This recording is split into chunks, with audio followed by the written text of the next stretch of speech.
하나님 말씀 전하도록 하겠습니다. 2024년 우리 교회는 본하나님 교회는 사도행전입니다. 2024는 사도행전입니다. 매주일 사도행전 말씀을 선포하고 함께 나누는 시간을 가질 것입니다. 그러면서 우리 교회가 전 교회가 이 사도행전적인 교회를 향해서 나가기 원합니다. 또 지난주에 말씀드린 것처럼 우리 교회뿐만 아니라 전 세계 한인교회가 한국 로잔 위원회 제안에 따라서 같은 본문으로 이 사도행전을 1년 내내 같이 강해하고 있습니다. 이 사도행전 말씀을 통해서 전 세계 있는 한인교회들이 선교적 교회로 다시 세워지는 그런 기회가 되었으면 좋겠습니다. 올해 9월에 4차 로잔 대회가 한국에서 열립니다. 이 로잔 대회는 전 세계 200여 개국 참여하는 그야말로 아주 가장 큰 선교 대회입니다. 근데 로잔 대회는 여러분 스타디움 같은 데 모여가지고 하는 대형 집회가 아니고요, 일종의 컨퍼런스입니다. 선교학자들, 그 다음에 목회자들, 선교사들이 모여서 이 전 세계 교회 이슈, 선교 이슈를 다루는 컨퍼런스다, 이렇게 보시면 됩니다. 그러다 보니까 한 번에 모여서 회의하는 것으로 끝나는 게 아니고요, 먼저 전 세계 이슈들을 모으는 작업을 합니다. 그래서 2022년부터 전 세계를 다니면서 각국의 그런 선교적 이슈, 교회적 이슈, 각 나라의 선교적 교회적 이슈를 듣고 모으는 작업을 했습니다. 그래서 나온 것이 여러분 주보간주에 나눠드린 2024 노잔회에서 다룰 이 25가지 선교적 이슈, 이것이 나온 거죠. 이 유인물을 보시면 지금 현재 전 세계가 어떤 선교적 이슈를 가지고 있는지를 잘 요약해 놓았습니다.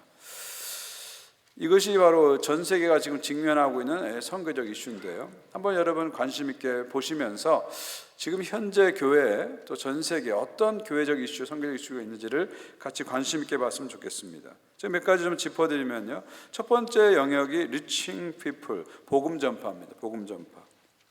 가장 중요한 이슈가 복음 전파죠, 선교에 있어서. 그래서 제일 첫 번째 나옵니다. 그 중에 첫 번째 1번이 뭐냐면 전 세계 인구의 고령화입니다. 고령화예요. 보통 유엔에서는요, 65세 인구가 7%가 넘으면은 고령화 사회다, 고령 사회로 가고 있는 고령화 사회다라고 보고요, 14%가 넘으면 고령 사회다, 이렇게 얘기하고요, 65세 이상의 인구가 20%를 넘으면 초고령 사회다, 이렇게 얘기합니다. 초고령 사회, 이렇게 얘기합니다. 이미 캐나다는 초고령 사회로 들어왔고요, 한국도 내년 2025년부터는 초고령 사회로 들어갑니다. 사회만 그런 것이 아니라 여러분, 교회도 한국 교회도 초고령 사회로 들어가고 있습니다. 지금 교회 전체 인구 구성을 보면 대부분의 교회들이 초고령 사회로 들어가고 있습니다. 이런 시대 속에서 우리가 두 가지를 고민해야 됩니다. 한 가지는 이 시니어 세대들을 어떻게 다시 사역의 주체로, 선교의 주체로 세워갈 것인가, 이런 고민을 해야 됩니다. 액티브한 시니어들을 어떻게 사역과 선교의 주체로 세워갈 것인가. 그래서 저도 올해 시니어 선교를 어떻게 장기적으로 할 것인가 계획을 세우고 추진하려고 준비하고 있습니다. 또 하나는 동시에 젊은 세대를 어떻게 교회로 오게 할 것인가, 이 고민을 우리는 또 해야 되죠. 우리 교회가 오래전부터 미래목회위원회를 통해서 이런 일을 계속하는 것도 바로 이런 선교적 과제 때문이죠. 또 새로운 중산층, 다음 세대 전도, 이슬람, 세속주의, 최소 전도 정도, 이런 것이 복음 전파의 중요한 이슈고요. 두 번째 중요한 이슈는 디지털 시대에 관한 이슈입니다. 디지털 시대. 지금 현재는 다 디지털 시대입니다. 여러분이 다 지금 스마트폰을 거의 다 갖고 계십니다. 이 스마트폰이 이제는 하나의 기기가 아니라 우리 몸의 일부처럼 느껴질 정도로 뗄래야 뗄 수 없는 그런 삶의 모습으로 지금 와 있습니다. 이런 시대에, 디지털 시대에 성경을 우리가 어떻게 읽고 접근할 것인가, 이런 고민이 되는 거죠. 특별히 코로나 이후에 교회 형태가 지금 온라인과 오프라인이 같이 작동되는, 우리 온라인, 하이브리드라고 하죠. 하이브리드 형태로 지금 전 세계 교회가 고착되고 있는데, 이런 교회 형태에 대한 고민을 또 하게 됩니다. 또 디지털 시대 제자 훈련을 어떻게 할 것이고 전도는 어떻게 할 것이냐, 이런 여러 가지 고민들이, 이슈들이 따라오게 되죠. 지금 우리 교회 600여 성도들이 성경 통독을 하는데 유튜브와 카톡이라는 이 디지털 플랫폼을 통해서 지금 우리가 하고 있는 거죠. 그러니까 디지털 시대 성경 통독의 모습도 좀 달라지는 양상들을 보여주는 거죠. 세 번째 이슈는 인간에 대한 이해입니다. 인간됨의 이해인데요. 11번째 이슈가 트랜스휴머니즘이란 말이에요. 트랜스휴머니즘. 트랜스휴머니즘, 이게 뭐냐면요, 인간이 어떤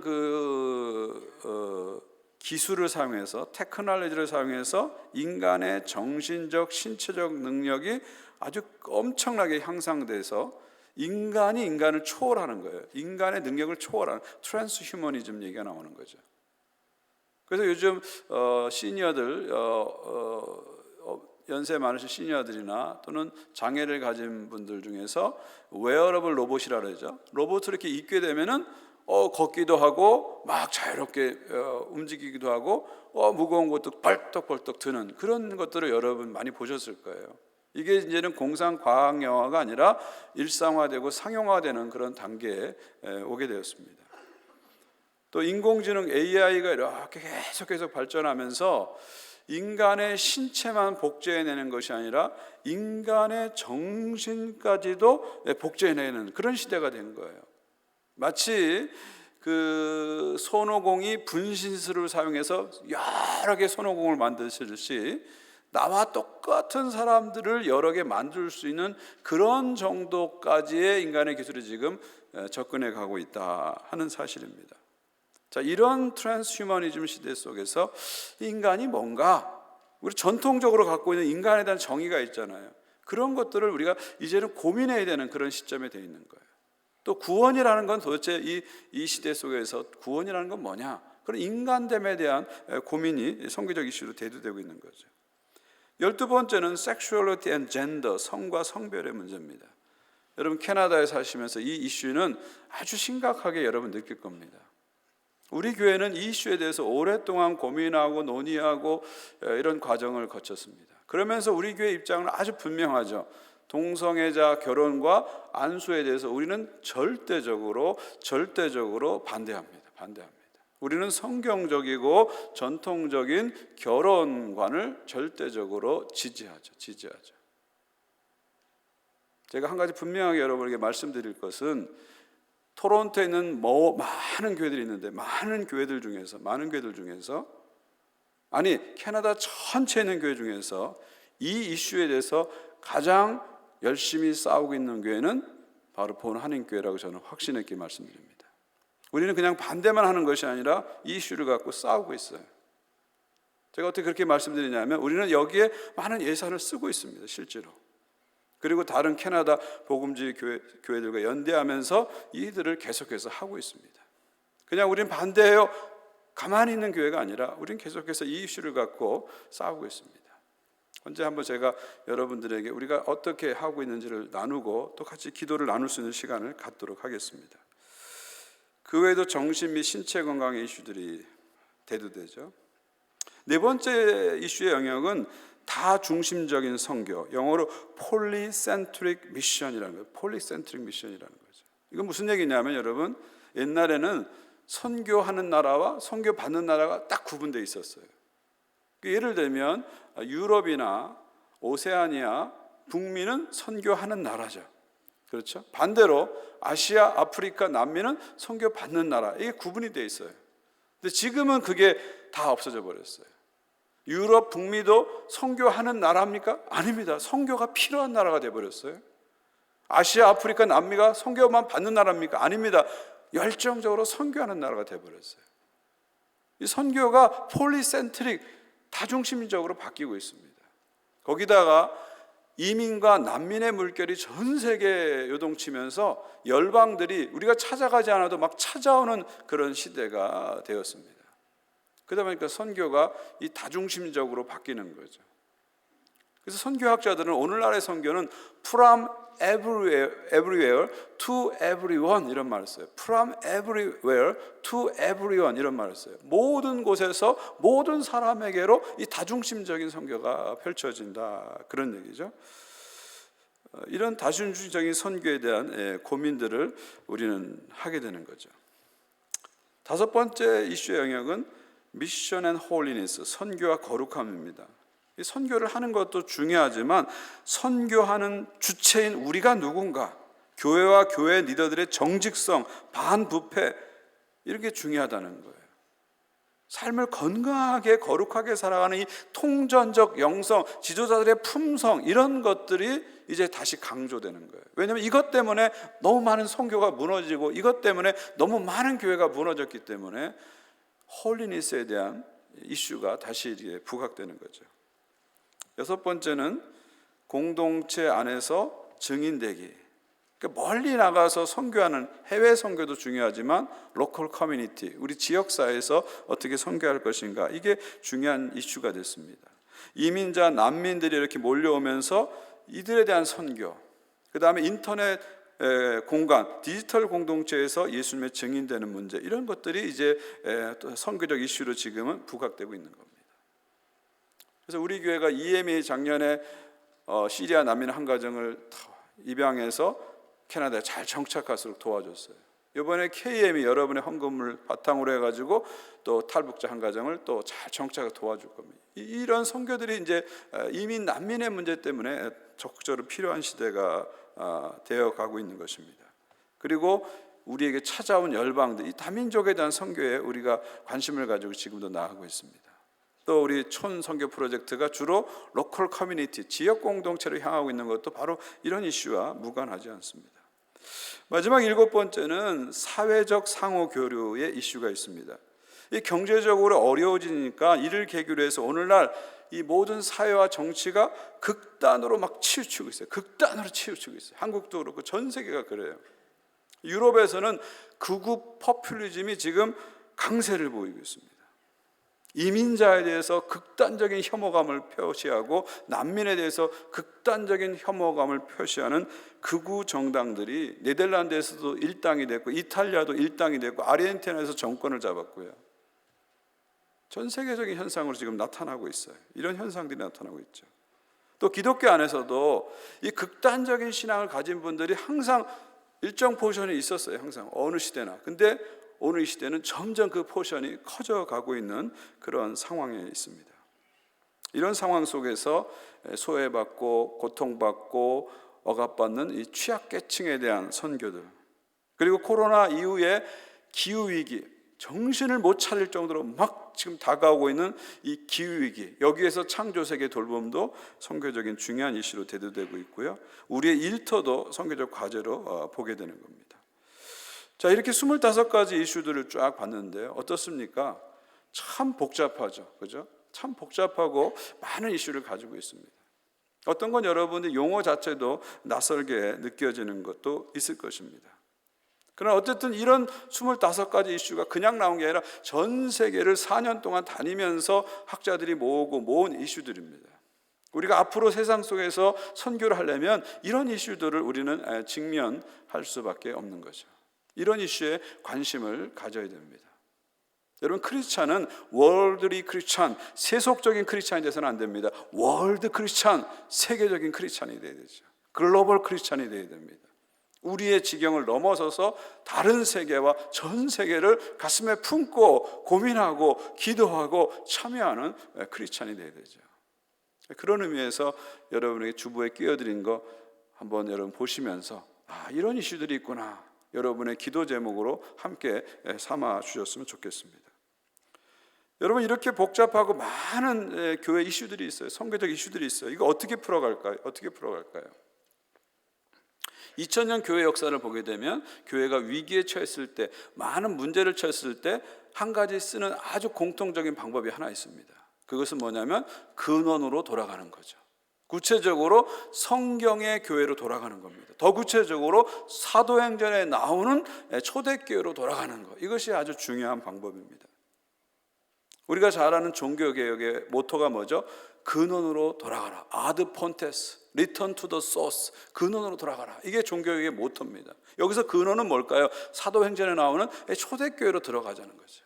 중세교회에 많은 문제들, 많은 타락들, 많은 이슈들이 있는데 이걸 어떻게 풀어갈까?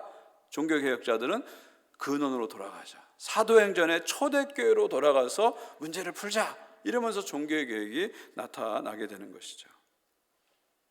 우리 현대교회 역시 많은 문제와 많은 이슈를 가지고 있습니다. 어디로 돌아가야 될까요? 초대교회로 돌아가야 됩니다. 초대교회로. 초대형교회로 돌아가는 게 아니라 초대교회로 돌아가야 돼요. 코로나 이후에 지금 소형교회들이 어마어마하게 무너졌습니다. 미국의 한인교회가 3,000개가 되는데 코로나 기간에 1,000개 교회가 문을 닫았어요. 엄청난 숫자죠. 중형 교회가 무너지고 있어요. 한국도 그렇고 북미도 그렇고 대형 교회, 초대형 교회들만, 메가처치들만 살아남는 그런 형태로 가고 있어요. 교회 생태계가 지금 건강하지 못한 방향으로 가고 있는 거죠. 이런 시대에 우리는 초대형 교회로 돌아가는 것이 아니라 초대교회로 돌아가야 됩니다. 여기서 우리는 답을 찾아야 됩니다. 자, 예수께서 승천하신 후에 이 초대교회는 어디에 모였습니까? 13절 보니까 다락방에 모였습니다. 이 다락방은 마가복음을 쓴 마가의 다락방이다. 그래서 우리가 마가의 다락방이라고 부르는 거죠. 여기서 다락방은 옛날 한국식의 다락을 여러분 생각하시면 안 되고요. 팔레스타인의 가옥 구조에서는 일종의 2층 집이다 이렇게 보시면 2층 집이다, 2층 방이다 이렇게 생각하시면 됩니다. 그래서 확 트인 넓은 공간에 2층 방을 생각하시면 됩니다.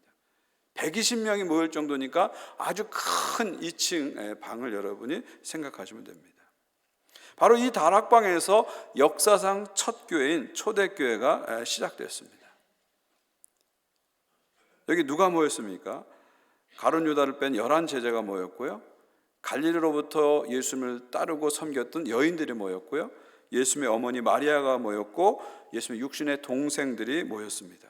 이들을 다 포함해서 한 120명, 약 120명조의 성도들이 이곳에 모였습니다.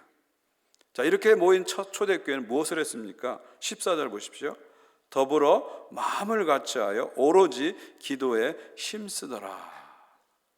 예수께서 승천하신 다음에 다락방에 모인 최초의 교회, 초대교회가 제일 먼저 할 일은 바로 기도했습니다. 가장 먼저 한 일은 기도했어요. 예수님이 사라진 이 초유의 사태를 놓고 비상대책위원회를 만들지 않았습니다. 예수님의 승천을 목격하고 감격해서 거리로 뛰쳐나가서 노방전도를 하지도 않았습니다. 예수님의 승천 이후에 이들이 첫 번째 할 일은 마음을 같이해서 오로지 기도하는 것이었습니다. 회의하고 프로그램을 짜는 것이 아니라 그들은 기도했습니다. 초대교회는 이렇게 해도 되고 저렇게 해도 되고 이렇게 해봐도 저렇게 해도 안 되니까 마지막 행동으로 기도를 한 것이 아닙니다. 그들의 첫 번째 행동으로 그들은 기도를 했습니다. 초대교회는 기도를 교회가 해야 할 여러 가지 일 중에 하나라고 생각하지 않았습니다. 기도는 모든 일을 가능케 하는 가장 중요한 일이라고 생각했습니다. 모든 일을 움직이는 원동력을 그들은 기도라고 생각했습니다. 그래서 제일 처음 초대교회가 다락방에 모여서 한 일은 오로지 기도하는 거죠. 마음을 같이해서 기도했어요. 혼자 기도하는 게 아니라 마음을 같이해서 함께 마음을 같이해서 120명이 하나처럼 그들은 간절히 기도했습니다. 또한 그들은 오로지 기도했습니다. 이것도 해보고 저것도 해보고 그러다 안 되니까 기도나 해보지, 그게 아닙니다. 오로지 기도했습니다. 내가 할 수 있는 것은 기도뿐이다 생각하고 그들은 전심을 다해서 목숨을 다해서 그들은 기도했습니다. 오로지 기도, 이것이 초대교회의 정신입니다. 여러분 잊지 마십시오. 초대교회가 시작된 곳은 어디라고요? 다락방이다. 기도의 다락방, 이것이 초대교회의 시작점입니다. 예배당이 아닙니다. 어떤 회의실이 아닙니다. 그들이 시작한 곳은 바로 기도의 다락방이었습니다. 기도의 다락방에서 마음을 같이 하면서 오로지 기도하면서 초대교회는 시작되었죠. 자, 그렇다면 왜 초대교회는 제일 먼저 기도를 했을까요? 그 이유는 예수님의 말씀 때문이죠. 예수께서 뭐라고 말씀하셨습니까? 너희가 약속하신 성령을 기다리라 말씀하셨죠. 그리고 너희가 약속하신 성령을 받게 되면 권능을 받아서 예루살렘과 온 유대와 사마리아 땅끝까지로 내 증인이 되리라 약속하셨죠. 이 말씀을 기다리면서, 이 말씀을 받으면서 그들은 기도한 것입니다. 성령의 능력을 기다린 것이죠. 그들은 깨달았어요. 성령의 능력을 받지 않고는 자신들이 아무것도 할 수 없다는 것을 깨달았습니다. 인간적인 능력으로 예수님의 명령을 수행할 수 없다는 걸 깨달았어요. 그래서 그들은 성령을 받을 때까지 기다리면서 오로지 간절히 기도했습니다. 건성으로 기도하지 않았습니다. 형식적으로 기도하지 않았습니다. 오로지 간절히 목숨을 걸고 기도한 것이죠. 교회가 위기를 맞을 때마다 어디로 돌아가야 된다고요? 초대교회로 돌아가야 됩니다. 구체적으로 초대교회의 다락방으로 돌아가야 되죠. 교회가 어려울 때, 힘들 때, 삶이 무너질 때마다 우리는 기도의 다락방으로 다시 돌아가야 됩니다. 앞에서 말씀드린 20가지의, 25가지 이슈, 아마 그보다 더 많을 거예요. 이슈들 어떻게 풀어갈까요? 무언가를 하기 전에 우리는 먼저 기도로 돌아가야 됩니다. 마음을 같이 해서 기도하면서 기도로 우리는 하늘의 지혜로, 하늘의 능력으로 이것을 풀어가야 됩니다. 어쩌면 우리는 너무 많이 엉뚱한데 희망을 두고 살고 있습니다. 어떤 사람들은 기술, 테크놀로지에 지나치게 희망을 둡니다. 어떤 사람은 돈에 지나치게 희망을 둡니다. 어떤 사람들은 사람의 인정에 지나치게 희망을 둡니다. 어떤 사람들은 자녀들에게 지나치게 희망을 둡니다. 그러나 여러분, 우리가 진짜 희망을 둘 곳은 성령님이신 것을 믿으시기 바랍니다. 성령님만이 우리의 희망입니다. 성령님만이 우리에게 힘을 주십니다. 성령님만이 우리를 치유하십니다. 성령님만이 우리를 회복하십니다. 성령님만이 여러분을 새롭게 하십니다. 아멘. 성령님만이 하십니다. 그래서 우리는 먼저 우선순위를 두고 오로지 간절히 성령님을 기다려야 됩니다. 그리고 기도해야 됩니다. 2024년 새롭게 시작됐습니다. 2024년 어떻게 살아야 될까요? 다른 무엇보다도 기도로 살아야 합니다. 기도를 앞세우고 살아야 됩니다.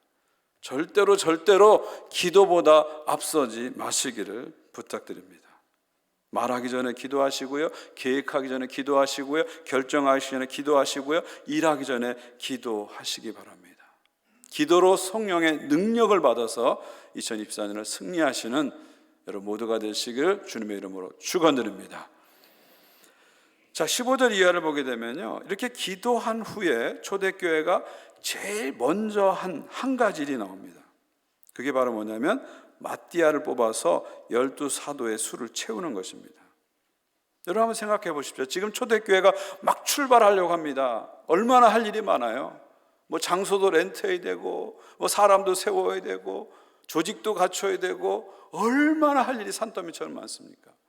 그런데 그들이 기도한 후에 제일 첫 번째 한 일은 마띠아를 뽑아서 12사도의 수를 채우는 것이었습니다. 왜 이 대목에서 이들은 이 일을 했을까요? 지금 13절을 보니까 사도들이 모였는데 11명만 모였어요. 누가 빠졌죠? 가룟 유다가 빠졌습니다. 그래서 12사도가 아니라 11사도가 되어버렸어요. 그래서 이 숫자를 12로 채워야 될 그런 이유가 생긴 것이죠. 그래서 마띠아를 뽑은 겁니다. 1장 26절을 보십시오. 제비를 뽑아 마띠아를 얻으니 그가 11사도의 수에 들어가니라. 11사도의 수에 들어가느냐. 이게 무슨 얘기예요? 이 말씀을 읽으면서 여러분 뭘 느꼈어요? 마띠아를 뽑은 가장 결정적인 이유는 사도의 수는 10이니까 10이라는 사도의 수를 채우는데 초점이 있다는 것을 우리는 알게 되죠. 11명 갖고도 얼마든지 선교할 수 있잖아요. 11명 갖고도 얼마든지 교회를 끌어갈 수 있습니다. 그런데 굳이 한 명을 채워서 12를 만들 이유가 있다는 거예요. 12라는 숫자가 반드시 채워져야 한다는 것이죠. 왜 그럴까요? 이 12라는 숫자는 특별한 의미가 있기 때문입니다. 여러분 잘 아신 대로 구약 성경에 이스라엘은 몇 개 지파로 시작됐죠? 야곱의 12아들 12지파로 시작됐습니다. 그리고 신약에 와서 예수님께서는 사도를 선택할 때 12이라는 숫자의 의미를 두시고 12사도를 세우셨어요. 12사도를 세우셨어요.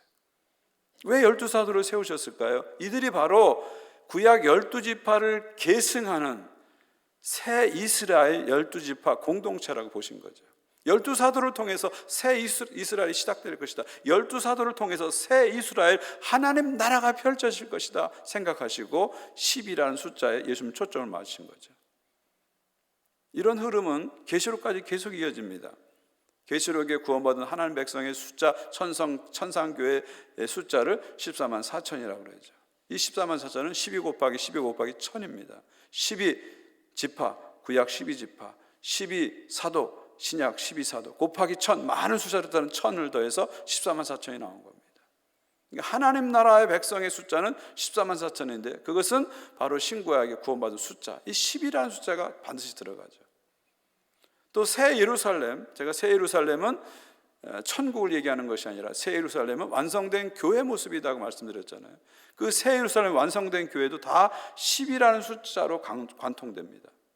문이 몇 개로 되어 있죠? 12문으로 되어 있어요. 12진주문으로. 거기에 각각 12지파 이름이 세워져 있습니다. 기초석도 12개의 기초석으로 되어 있는데 그 각각 12사도 이름이 쓰여져 있죠.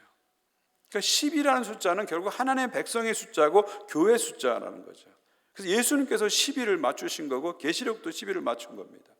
사도행전의 사도들은 바로 이것을 알았기 때문에 1111로는 안 되는 거예요. 10이라는 숫자를 채워야 새 이스라엘 공동체, 하나님 나라 공동체가 완성되는 거죠.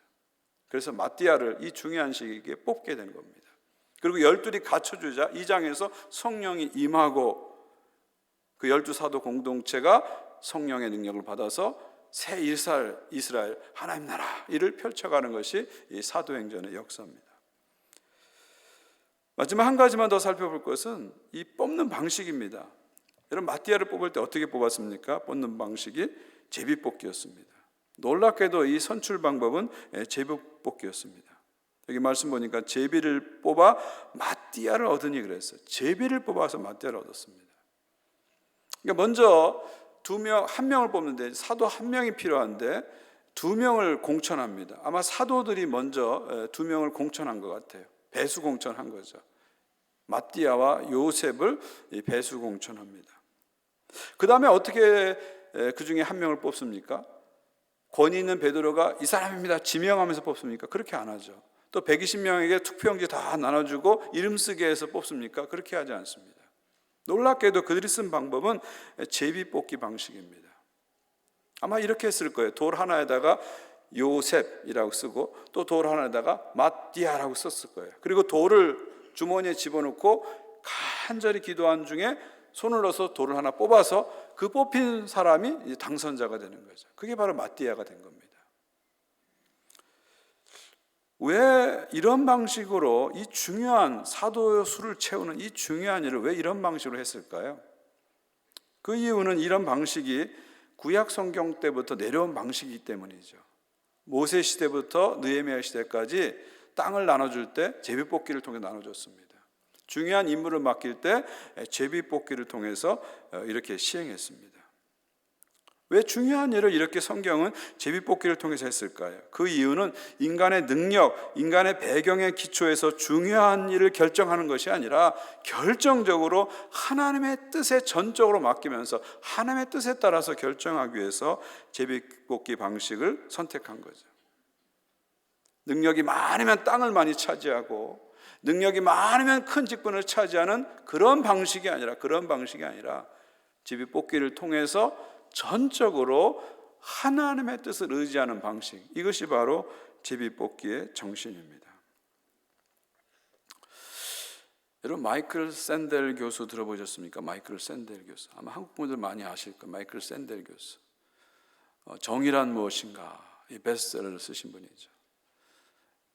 마이클 샌델 교수는 27살에 하버드 대학 교수가 됐어요.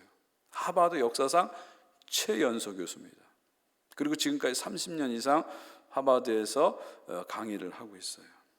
근데 이 마이클 샌델 교수가 현대 사회에서도 제비뽑기를, 성경에 나오는 제비뽑기를 도입해야 된다, 그런 얘기를 합니다. 여러분, 미국에서 대학을 가려면 SAT를 봐야 되고요. 한국에서 대학을 가려면 수능을 봐야 됩니다. 근데 샌델 교수에 따르면 이 SAT 점수와 수능 점수와 가장 직접적으로 연결되는 것이 뭐냐면 집안의 경제력이다, 이렇게 분석합니다.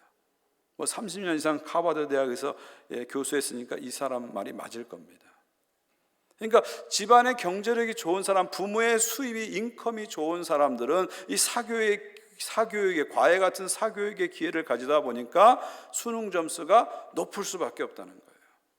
그러니까 수능 점수, SAT 점수와 집안의 경제력이 비례해서 움직인다, 그런 얘기죠. 그러니까 대학 입학 시험 제도라는 것은 모든 사람에게 균등한 기회, 이퀄 오퍼튜니티를 주기 위해서 만든 건데, 실제로는 이 대학 입학 시험이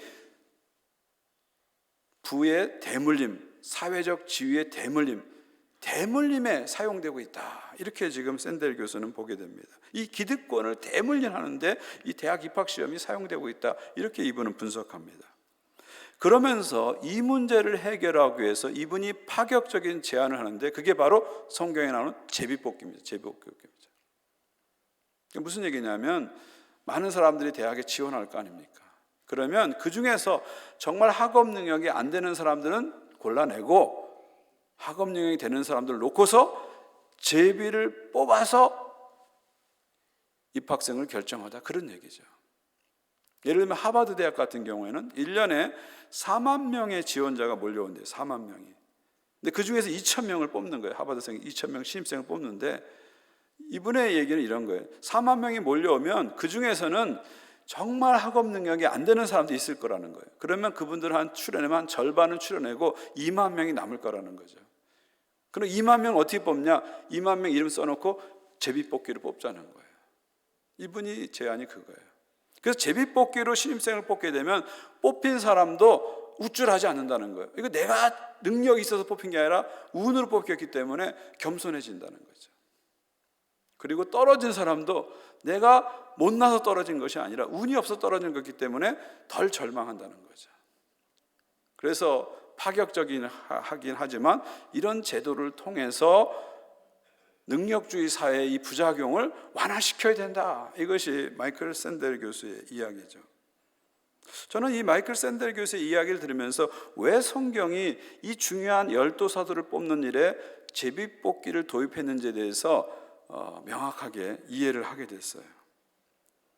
여러분, 마띠아가 제비뽑기로 열두 사도에 들어오게 됐습니다. 제비뽑기를 뽑혔기 때문에 마띠아는 야, 내가 능력이 많아서 뽑혀서 이런 생각 전혀 하지 않았을 거예요. 내가 사람들에게 인기가 많아서 뽑혀서 이런 생각 전혀 하지 않았을 거예요. 제비뽑기로 뽑혔기 때문에 이건 하나님의 뜻이야, 하나님이 나를 뽑으셔서 이렇게 그는 생각했을 겁니다. 절대로 이것 때문에 우쭐하지 않았을 겁니다. 반대로 떨어진 요셉도 제비뽑기로 떨어졌기 때문에 내가 능력이 없어서 떨어졌어, 교인들에게 인기가 없어서 떨어졌어, 이렇게 절대 생각하지 않았을 거예요. 이것도 하나님의 뜻이야 하고 순종했을 겁니다. 실제로 교회 역사를 보게 되면 사도로 뽑힌 마띠아나 떨어진 요셉이나 그 이후에 교회 사역과 선교에 헌신했습니다. 그리고 둘 다 복음을 증거하다 순교하였습니다. 붙은 마띠아나 떨어진 요셉이나 그들에게 중요한 것은 사도의 수에 들어가느냐 안 들어가느냐, 이게 중요한 게 아닙니다. 그들에게 중요한 것은 오직 하나, 하나님의 뜻이에요. 하나님의 뜻이에요. 그리고 그 뜻에 순종하는 것, 이거보다 더 중요한 것은 없었다는 것이죠. 우리 교회는 올해 5명의 시무장로를 뽑는 선거를 합니다. 이제 다음 주일에 주보 간지에 그 후보자들의 명단이 성도님들에게 나갈 것입니다. 한 100여 명 정도의 후보가 나갈 것인데요, 이 후보를 가지고 2월 4일에 우리 항존직 직분자들과 촌장, 친장들이 모여서 먼저 공천 선거를 합니다. 그리고 그 결과를 가지고 2월 25일에 공동회에서 최종 선거를 합니다. 우리는 물론 사도시대처럼 제비뽑기로 장로를 뽑지는 않습니다.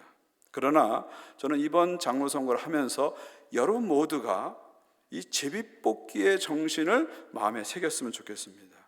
제비뽑기 정신으로 이번 선거에 임해 주시기를 바랍니다.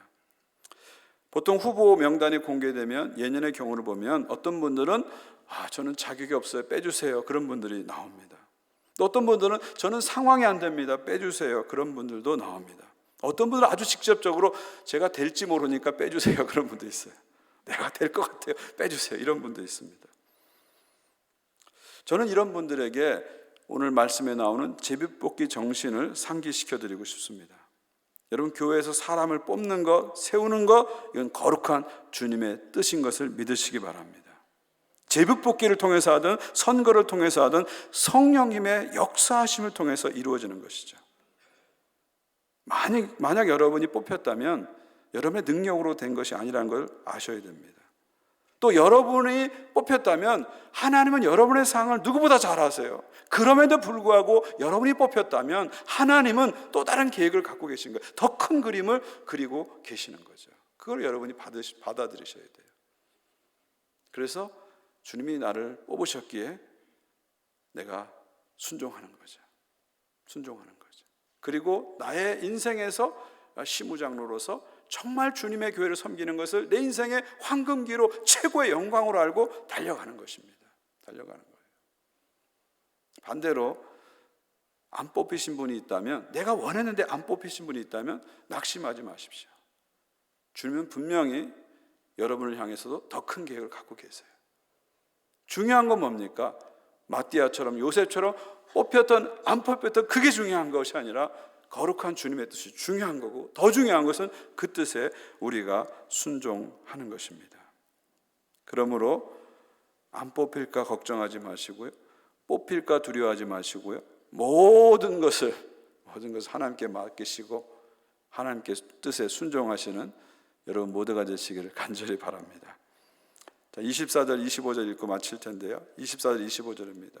무사람의 마음을 아시는 주여, 이 두 사람 중에 누가 주님께 택한 바 되어 봉사와 및 사도의 직무를 대신할 자인지를 보이시옵소서. 이게 우리가 드릴 기도 같아요. 같이 한번 읽어볼까요? 시작.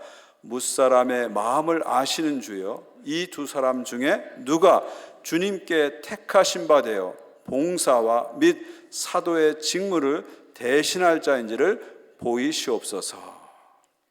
초대교회는 사도를 세우기 전에 이 기도를 먼저 드렸습니다. 간절히 기도하고 하나님께 맡기고 그들은 사람을 세웠습니다.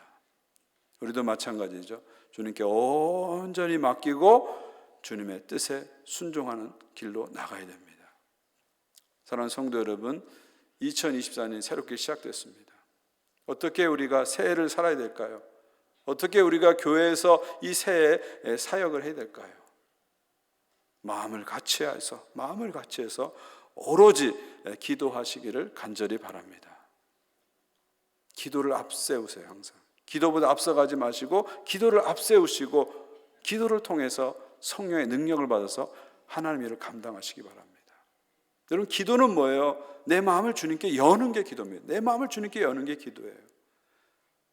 주님께 내 마음을 열어드리고 내 삶을 열어드려서 주님이 들어오셔서 내 가운데, 우리 삶 가운데 일하시도록, 역사하시도록 내어드리는 것, 이것이 바로 기도입니다. 너는 내게 부르짖으라, 내가 내게 응답하겠고 내가 알지 못하는 크고 비밀한 일을 내게 보이리라. 하나님 말씀하셨죠. 그렇습니다. 우리가 우리의 마음을 열고 주님께 기도하면 주님께서 놀라운 일을 하십니다. 새로운 일을 하십니다. 우리가 할 수 있는 것 바로 기도죠. 기도를 앞세우는 겁니다. 먼저 기도하는 것이죠. 기도를 통해서 성령의 능력을 받는 것이죠. 기도로 성령 능력 받아서 승리하시는 한 해 되시기를 주의 이름으로 축원드립니다. 우리 함께 찬양하기 원하는데요, 오늘 찬양의 가사는요 아주 짧습니다. 2절인데요. 내가 할 수 있는 것은 오직 감사와 기도, 두 손을 높이 들고 주께 찬양하네. 영어 가사가 참 더 다가오는 것 같아요. All that I can do, 내가 할 수 있는 모든 것 중에 가장 중요한 게 뭐라고요? Thanks Him, 하나님께 감사하는 거죠. All that I can do, 내가 할 수 있는 오직 한 가지가 뭐예요? Pray, 기도하는 거죠. All that I can do, 내가 할 수 있는 건 뭐예요? Lift my hand, 내 손을 높이 들고 To sing His praise, 그분을 찬양하는 거죠. 그렇습니다. 내가 할 수 있는 일이 많은 것 같지만 사실은 내가 할 수 없는 일이 더 많습니다. 내가 할 수 있는 일은 오직 기도입니다. 기도입니다. 내가 할 수 있는 일은 어떤 상황에서도 두 손을 높이 들고 하나님께 기도하는 거예요. 하나님께 감사하는 겁니다. 하나님을 찬양하는 것이죠. 우리 가사를 한번 생각해 보시면 좋겠어요. 영어로 한번 불러드릴 때 가사를 한번 생각해 보시고 그 다음에 한국어로 같이 이렇게 부르도록 그렇게 하겠습니다. 우리 다 일어나서 함께 찬양하겠습니다.